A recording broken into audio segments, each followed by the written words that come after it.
guys. Tatay. Uy! May hinihila. Hinihila mo natin ko ha.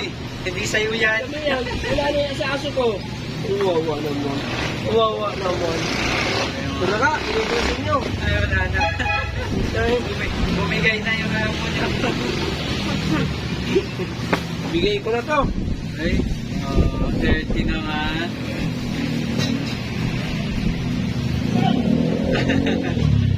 Patalon-talon pa siya eh.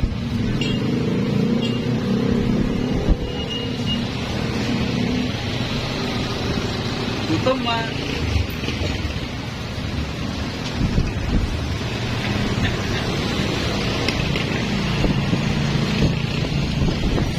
Sana all chicken ang pagkain.